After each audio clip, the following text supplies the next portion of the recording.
Bismillahirrahmanirrahim. Assalamualaikum warahmatullahi wabarakatuh. Innal hamdalillah nahmaduhu wa nasta'inuhu wa nastaghfiruh wa nastahdihi wa natubu ilaihi wa na'udzu billahi min syururi anfusina wa min sayyiati a'malina. Man yahdihillahu fala mudhillalah wa man yudlil fala hadiyalah. Wa asyhadu an la ilaha illallah wa asyhadu anna Muhammadar Rasulullah sallallahu alaihi wasallam. Ya ayyuhalladzina amanu taqullaha haqqa tuqatih wa la tamutunna illa wa antum muslimun. Ayyuhal ikhwah, para hadirin rahimani Allah wa iyyakum. Hari ini kembali kita lanjutkan kajian rutin kita dan pembahasan tema yang akan dikaji pada pagi hari ini sampai kurang lebih setengah jam ke depan adalah tentang haramnya perbuatan zina. Ya, materi kita haramnya perbuatan zina serta dampak buruknya. Jamaah yang dirahmati Allah Subhanahu wa taala, sebagaimana yang kita tahu apa itu zina, ya ini sudah populer sekali. Tanpa didefinisikan pun, baik secara bahasa maupun istilah, kita semua faham. Tapi tetap kita akan sampaikan nanti apa itu makna bahasa, makna istilah dan lain sebagainya. Tapi yang jelas ini perbuatan, bukan perbuatan manusia. Ya, kita ini manusia yang diciptakan oleh Allah Subhanahu wa taala, berbeda dengan makhluk Allah lain seperti binatang. Jadi perbuatan zina ini sebenarnya perbuatan binatang yang menggila di kalangan manusia, gitu ya. Bahkan menjadi tren di masyarakat dunia. Jadi pada dasarnya zina ini perbuatan binatang. Ya, binatang kalau ketemu dengan betinanya atau betina ketemu dengan pejantannya, mereka tidak ada yang namanya ikatan pernikahan.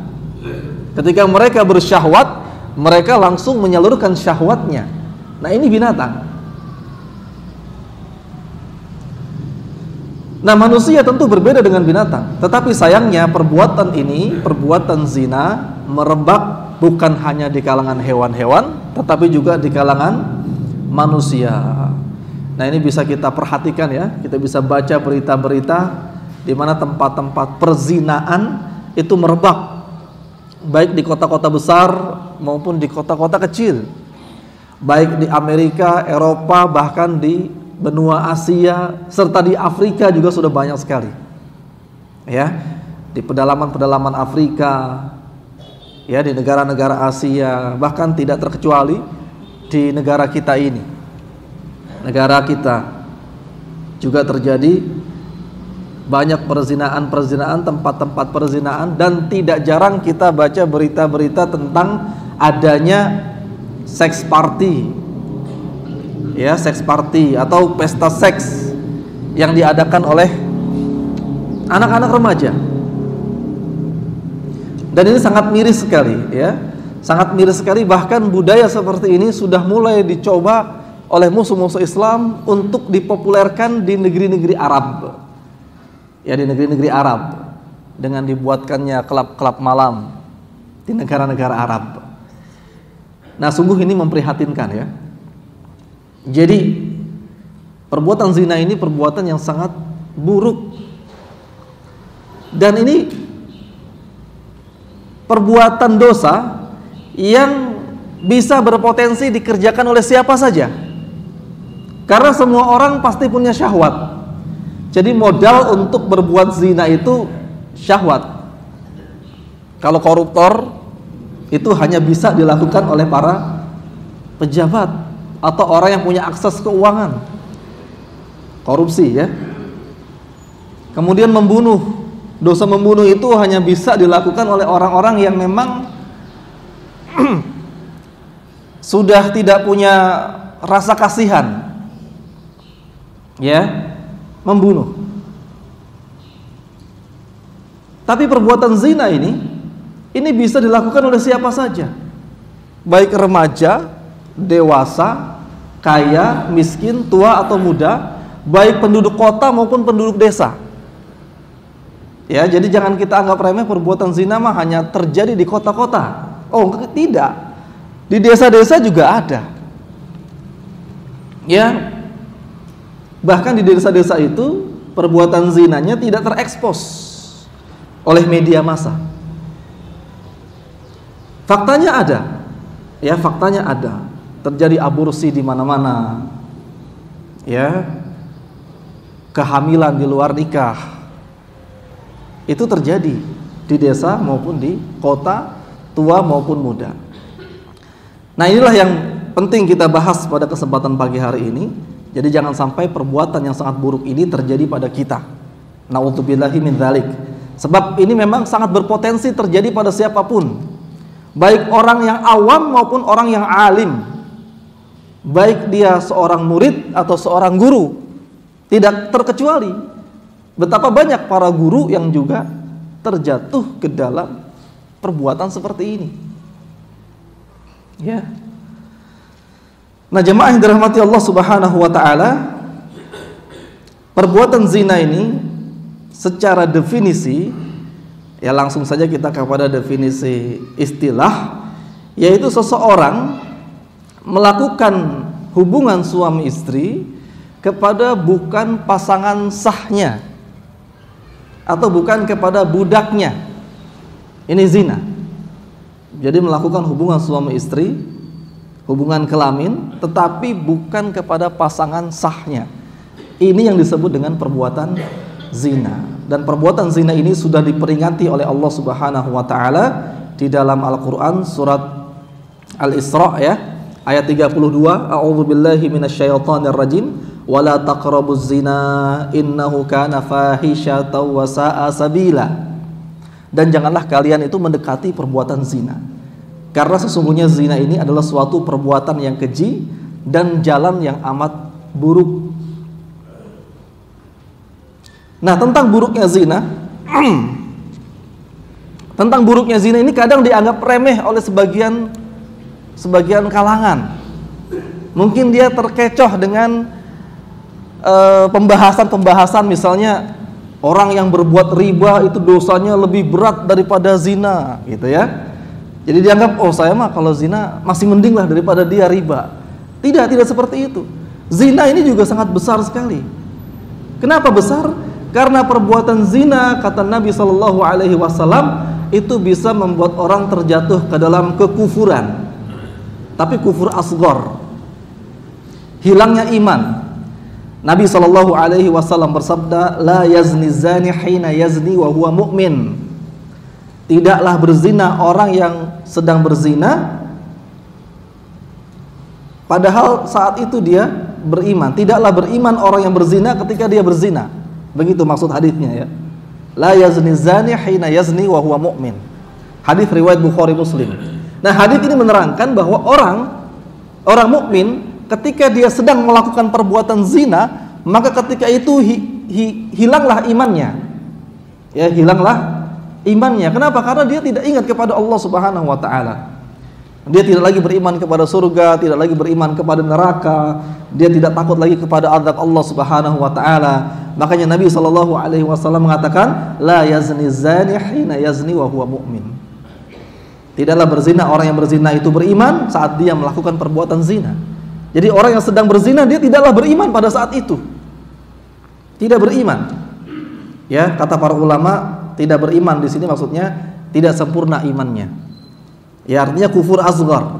Jadi setiap ada kata-kata tidak beriman, kata-kata kufur, ketika ada dalil lain yang menunjukkan bahwa ini bukan kufur akbar, berarti dia kufur asghar. Kenapa ini bukan kufur akbar? Karena orang yang berzina itu ketika meninggal dunia masih disolati oleh kaum muslimin. Berarti dia tidak dikafirkan. Sehingga kata-kata tidak beriman pada hadis ini maksudnya tidak beriman dalam arti kufur asghar. Kufur asghar ini dosa besar. Kufur asghar ini dikit lagi menyentuh kepada kekufuran akbar. Kufur akbar. Ya, sama seperti syirik asghar. Syirik asghar itu mendekati syirik akbar. Orang yang terbiasa melakukan syirik asghar, ya syirik asghar itu biasanya orang yang pakai jimat, itu syirik asghar itu. Syirik asghar pakai jimat. Ya, itu syirik asghar. Tetapi itu bisa mengantarkan kepada syirik akbar. Begitu juga kufur asghar. Ya, perbuatan zina ini kufur asghar. Dan dia kalau dilakukan secara terus-menerus, dia tidak ada penyesalan, maka dia bisa terjatuh ke dalam kekafiran, kufur akbar. Nah, kemudian keburukan yang selanjutnya yang kedua, dosa yang paling banyak menyebabkan orang masuk neraka, ini dosa karena zina. Nabi SAW pernah ditanya, su'ila Rasulullah sallallahu alaihi wasallam an aktsari ma yudkhilun nasal jannah, faqala taqwallah wa husnul khuluq. Rasul sallallahu alaihi wasallam ditanya tentang perkara yang paling banyak memasukkan orang ke surga. Apa itu? Ada dua, yaitu takwa kepada Allah dan akhlak yang baik. Ya, takwa kepada Allah dan akhlak yang baik, ini dua perkara yang paling banyak menyebabkan orang masuk surga. Dan sebaliknya, su'ila an aktsari ma yudkhilun nasan nar, faqala al-fam wal farj.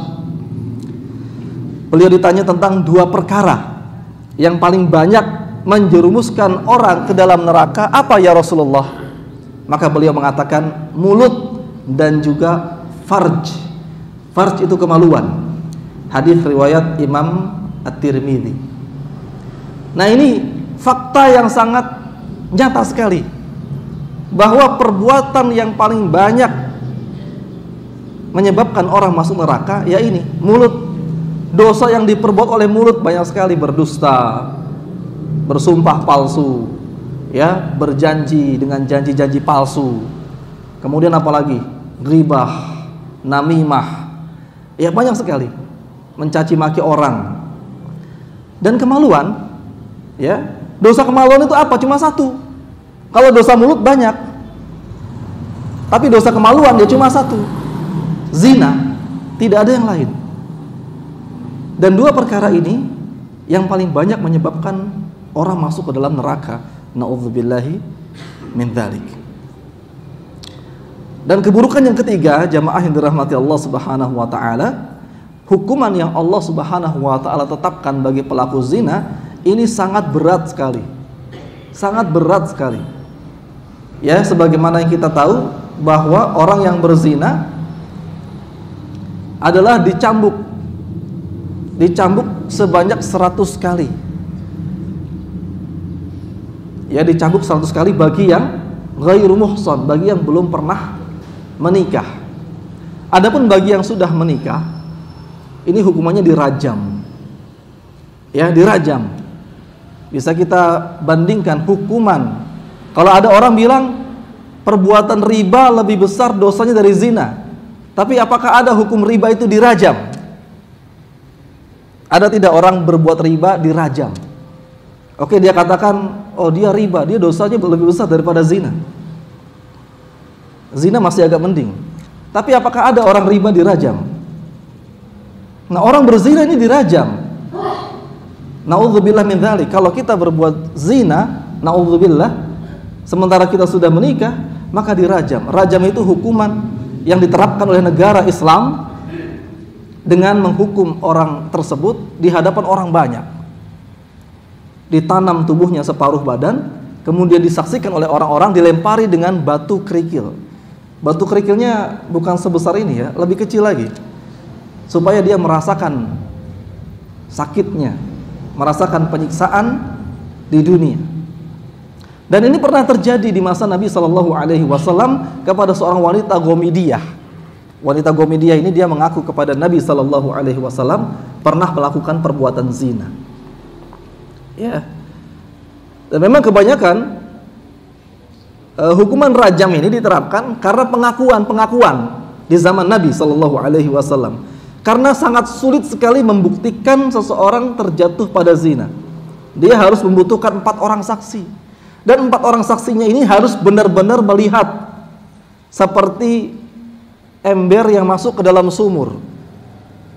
Kalau cuma 1 orang tidak diterima persaksiannya, 2 orang tidak diterima, 3 orang tidak diterima, 4 orang dan 4-empatnya ini bersumpah bahwa dia melihat orang itu melakukan zina sebagaimana ember masuk ke dalam sumur, maka baru diterapkan hukuman, diterima persaksiannya. Dan ini sangat sulit, makanya di zaman Nabi hampir tidak ada. Ya, bahkan saya juga belum tahu apakah ada orang yang dituduh berzina dengan 4 orang saksi kemudian dijatuhi hukuman cambuk atau hukuman rajam. Kebanyakan mereka itu adalah pengakuan, ya, pengakuan sendiri. Sebab memang sangat sulit untuk menuduh zina. Karena kalau tuduhan tidak terbukti, maka yang menuduh itulah yang akan dihukum. Begitu ya. Makanya orang nggak boleh sembarangan nuduh orang berzina, karena dia sendiri nanti yang dihukum, karena sudah mencemarkan nama baik seseorang. Nah, jemaah yang dirahmati Allah Subhanahu wa taala, hukuman di dunia ini, hukuman zina dan hukuman di dunia maupun akhirat, orang berzina dengan mahram ini lebih berat daripada berzina dengan non mahram. Di dalam hadis dikatakan, man waqa'a ala dzati mahramin faqatuluhu. Siapa yang menzinahi mahramnya, maka bunuhlah dia. Ya, bunuhlah dia. Nih, hadis riwayat Al-Hakim dan hadisnya sahih. Jadi sekali lagi ini dosa yang sangat besar, tidak bisa diremehkan. Ya, kalau orang berzina dengan mahram, naudzubillah min dzalik, hukumannya dibunuh. Karena sangat rusak sekali. Ini perbuatan binatang. Yang berzina dengan mahram itu binatang. Begitupun yang bukan mahram, ya sama, perbuatan binatang juga. Kemudian yang keempat, jemaah yang dirahmati Allah Subhanahu wa taala, perbuatan zina ini adalah sebagai pertanda dekatnya hari kiamat. Ya, tersebarnya perbuatan zina adalah pertanda dekatnya hari kiamat. Rasul sallallahu alaihi wasallam bersabda, min asyratis saati ay yaqilal ilmu wa yadharul jahlu wa yadharuz zina wa takthurun nisa wa yaqillar rijal hatta yakuna lil khamsina imra'atanil qayyimul wahid. Di antara tanda-tanda kiamat adalah sedikitnya ilmu dan tersebarnya kebodohan. Tanda-tanda kiamat ada 2 tanda. Pertama, sedikitnya ilmu, tersebarnya kebodohan, dan yang ketiga, merebaknya perzinaan. Merebaknya perzinaan. Kemudian tanda keempat, wanita akan semakin banyak jumlahnya dan pria akan semakin sedikit jumlahnya. Sampai-sampai salah seorang pria bisa menzinahi 50 wanita karena kejahilan terhadap agama. Hadis riwayat Bukhari. Jadi satu laki-laki berzina dengan 50 wanita. Itu mendekati akhir zaman. Karena sedikitnya laki-laki, ya, kata para ulama ini karena banyaknya peperangan-peperangan, sehingga banyak laki-laki yang terbunuh, sementara janda-janda semakin banyak, gadis-gadis semakin banyak, dan perzinaan juga semakin banyak. Sampai satu orang berzina dengan 50 wanita. Ya, nggak boleh. Orang nikah itu batasnya 4. Kalaupun jumlah wanita banyak, sampai hari kiamat syariat menikah poligami atau ta'addud itu hanya boleh 4, tidak boleh sampai 50. Terus bagaimana nasib yang 46 gitu ya? Yang 46 bagaimana? Ya itu nasib mereka. Mereka tidak kebagian suami. Jadi jangan sampai alasan kasihan akhirnya dilakukan hal seperti ini. Dan ini adalah kenyataan nanti yang akan terjadi, dan kita wajib beriman bahwa hal seperti ini nanti akan terjadi, dan tanda-tanda seperti itu sudah mulai terlihat. Apa tanda-tanda yang selanjutnya? Kata Nabi SAW, kiamat tidak akan terjadi sampai orang-orang bersetubuh di pinggir-pinggir jalan layaknya keledai. Dan Ibnu Umar berkata, apakah betul hal itu akan terjadi wahai Nabi SAW? Maka beliau meyakinkan, iya, itu nanti akan terjadi. Orang akan berzina di jalan-jalan, di jalan-jalan. Dan Nabi SAW dalam hadis yang lain, ya, mengatakan bahwa hatta yaqula ar-rajulu ila imra'ati fayaftarishuha fit tariq fayakunu khiyaruhum yawma idzin man yaqul law wa ra'aitaha wa ra'a hadzal ha'id. Ya, sampai-sampai orang terbaik pada waktu itu hanya bisa berkata, cobalah engkau lakukan di balik dinding ini. Ya, ini hadis riwayat Abu Ya'la, dan ini hadis yang sahih juga, menguatkan hadis yang tadi. Ya, menambahkan hadis keterangan yang tadi bahwa orang berzina di jalan-jalan, sampai orang yang paling baik saja hanya bisa mengatakan kalau seandainya kamu lakukan di balik tembok, jangan di pinggir jalan. Itu orang yang paling baik hanya bisa seperti itu perkataannya. Dan hal seperti ini juga sepertinya sudah terjadi di zaman sekarang. Ya, kalau kita lah, ya kita nih ketemu orang di pinggir jalan lagi berpacaran, kira-kira apa yang kita katakan? Kita paling hanya bisa berkata, kamu jangan pacaran di sini. Kamu jangan pacaran di sini. Paling hanya bisa seperti itu. Dan di akhir zaman juga nanti seperti itu. Ketika ada orang berzina di pinggir jalan, orang soleh hanya bisa mengatakan, kamu jangan berzina di sini. Kalau mau zina di sana, ya di balik tembok atau di balik semak-semak dan lain sebagainya. Hanya bisa begitu. Saking merebaknya dominasi kemaksiatan. Jadi ketika di masyarakat kita kemaksiatan mendominasi, maka kebaikan akan luntur. Akan luntur.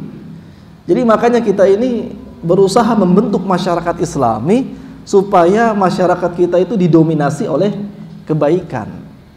Ya, seperti kalau kita punya gelas, gelasnya diisi dengan air berwarna hitam, itu kalau kita isi dengan air putih yang banyak, maka air yang berwarna hitamnya akan semakin pudar, dan lama-lama akan hilang.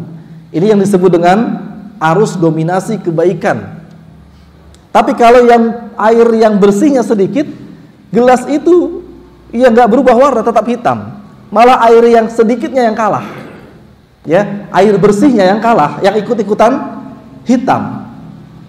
Dan ini yang terjadi ketika masyarakat didominasi oleh norma-norma yang non-Islami. Kemudian yang kelima, jamaah yang dirahmati Allah Subhanahu wa taala, perbuatan zina ini sangat buruk sekali karena pelakunya bisa terjangkit penyakit yang sangat mematikan. Ya.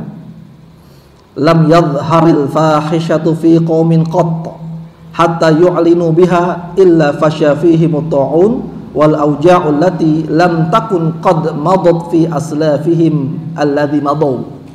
Tidaklah perbuatan zina menyebar pada suatu kaum sampai mereka terang-terangan melakukannya, melainkan akan menjalar ke tengah-tengah mereka penyakit wabah ta'un. Dan bukan cuma satu penyakit ya, satu lagi ada, dan penyakit-penyakit lainnya yang belum pernah dialami oleh orang-orang sebelum mereka. Hadis riwayat Ibnu Majah. At-ta'un wal auja'. Jadi ada ta'un, ada wabah yang merebak, ada juga penyakit-penyakit mematikan lain yang baru muncul, yang belum ada pada zaman-zaman terdahulu. Nah, ini hukuman di dunia, azab di dunia bagi orang-orang yang berzina. Dan kita yang tidak melakukan zina jangan merasa aman, karena yang namanya penyakit menular seksual itu bisa saja terjangkit kepada bukan pelaku. Ya, karena yang namanya virus itu bisa menyebar. Virus bisa menyebar.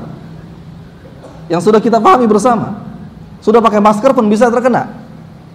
Makanya diperingatkan oleh Allah Subhanahu wa taala di surat Al-Anfal ayat 25, wattaqu fitnatan la tusibannal ladzina zalamu minkum khassah wa'lamu annallaha syadidul 'iqab. Dan takutlah kalian itu kepada azab yang tidak khusus menimpa orang-orang zalim saja di antara kalian. Dan ketahuilah bahwa Allah sangat keras siksaannya.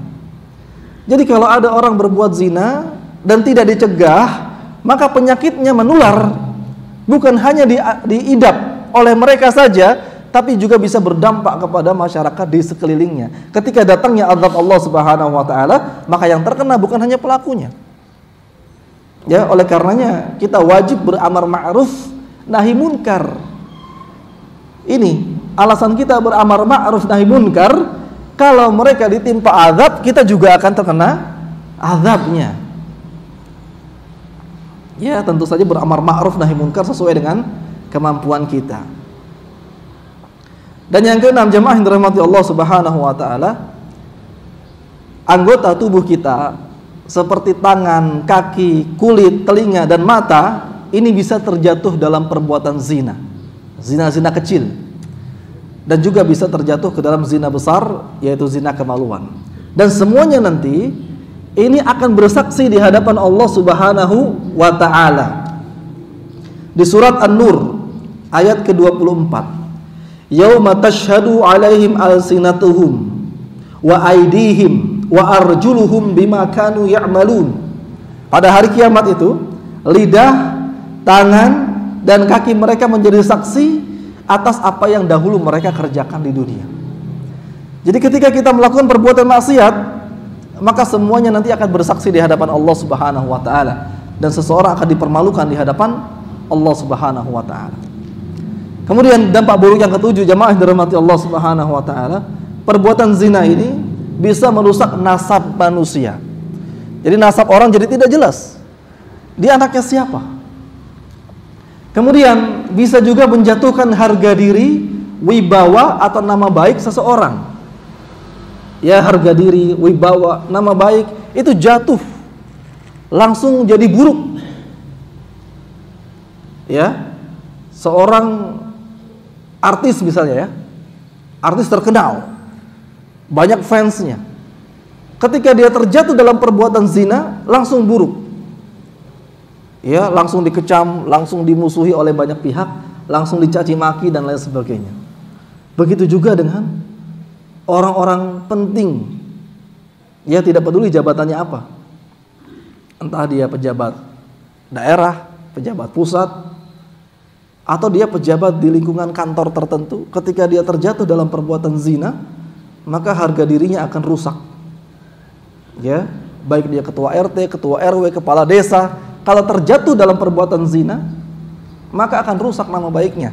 Dan yang malu bukan hanya dia, tapi keluarganya juga malu. Anaknya akan malu. Anaknya malu kalau bapaknya pezina. Nauzubillah min dzalik. Ya. Anaknya malu, istrinya malu, ibu bapaknya malu juga. Nama baiknya akan rusak. Dan ini yang paling berbahaya, bahwa perbuatan zina itu adalah perbuatan kezaliman, yaitu merampas harta termulia milik seorang wanita. Ya, kita tahu bahwa kita mengambil harta orang itu perbuatan yang sangat dimurkai, perbuatan zalim. Ya, merampas harta orang. Nah, kalau kita merampas harta yang paling mulia yang dimiliki oleh seseorang, yaitu kesucian, maka ini berarti kita merampas harta yang sangat berharga. Dan ini kezaliman. Dan kezaliman ini nanti di hari kiamat akan dibalas oleh Allah Subhanahu wa ta'ala. Akan diadili kita. Nauzubillah min dzalik. Ya, pelakunya, pelaku kezaliman akan mendapatkan hukuman yang setimpal di akhirat. Nah, selanjutnya jemaah yang dirahmati Allah Subhanahu wa ta'ala, ada hukuman di akhirat yang mana ini juga sebenarnya hadisnya panjang tetapi disingkat saja. Hadis riwayat Samurah, bahwa orang yang melakukan perzinaan itu Nabi SAW pernah mimpi. Dalam mimpinya diperlihatkan ada laki-laki dan wanita telanjang yang dikumpulkan dalam satu tungku besar. Tungku itu kompor, ya, kompor atau panci besar yang dipanaskan dan dia terbakar di situ. Kemudian Nabi SAW bertanya kepada malaikat, siapa mereka? Kata malaikat, mereka ini adalah para pezina. Nah, ini ya hukuman di akhirat. Dan jamaah yang dirahmati Allah Subhanahu wa ta'ala, karena waktunya terbatas, jadi marilah kita berusaha semaksimal mungkin agar tidak terjatuh kepada perbuatan zina, tentu saja dengan meningkatkan ilmu. Meningkatkan ilmu. Innama yakhshallah min ibadihil ulama. Sesungguhnya orang-orang yang takut kepada Allah Subhanahu wa ta'ala dari hamba-hambanya adalah para ulama, orang-orang yang berilmu. Jadi semakin kita mengenal Allah Subhanahu wa ta'ala, semakin kita dalam ilmunya tentang Allah, tentang akhirat, maka kita berharap kita semakin takut kepada Allah, tidak terjatuh ke dalam perbuatan zina, dan menjauhi segala macam sarana-sarana menuju perzinaan. Ya, jangan didekati, wala taqrabu zina. Dan pemicu zina ini bukan hanya dari kalangan laki-laki, tapi juga bisa dari kalangan wanita. Ya, sebagaimana kita ingat kisah Nabi Yusuf alaihissalam itu yang menggoda wanitanya. Wanitanya yang menggoda. Kemudian juga ada seorang kisah karomah, seorang wali, ya. Di zaman dahulu ada seorang yang digoda oleh ada seorang wanita yang buruk akhlaknya, mengajak kepada perbuatan zina. Kemudian dia mengunci pintunya, dan si laki-laki soleh ini dia mencari cara gimana supaya lolos dari godaan wanita ini. Akhirnya dia minta izin ke kamar mandi, ke WC, kemudian dia melumuri tubuhnya dengan kotoran yang ada di WC itu. Ya, sehingga dengan demikian si wanita tersebut tidak lagi tertarik kepada sang laki-laki. Kemudian dia diusir dari rumah wanita tersebut, dan ternyata dari kejadian itu maka dia mendapatkan karomah dari Allah Subhanahu wa taala, tubuhnya senantiasa harum. Ya, tubuhnya senantiasa harum. Ini kisah yang nyata. Jadi ini berbahaya sekali ya. Jadi zina itu bukan hanya dimonopoli, diinisiasi oleh kaum laki-laki saja, tetapi juga bisa terjadi diinisiasi, dimulai oleh kaum wanita. Karena semuanya punya syahwat. Laki-laki punya syahwat, wanita juga punya syahwat. Ya, sehingga kita wajib mempertebal iman kita dengan perbanyak ilmu dan juga memperbanyak doa kepada Allah Subhanahu wa taala. Allahumma inni as'alukal huda wat tuqa wal afafa wal ghina. Subhanakallahumma bihamdik asyhadu an la ilaha illa anta astaghfiruka wa atubu ilaik. Wassalamualaikum warahmatullahi wabarakatuh.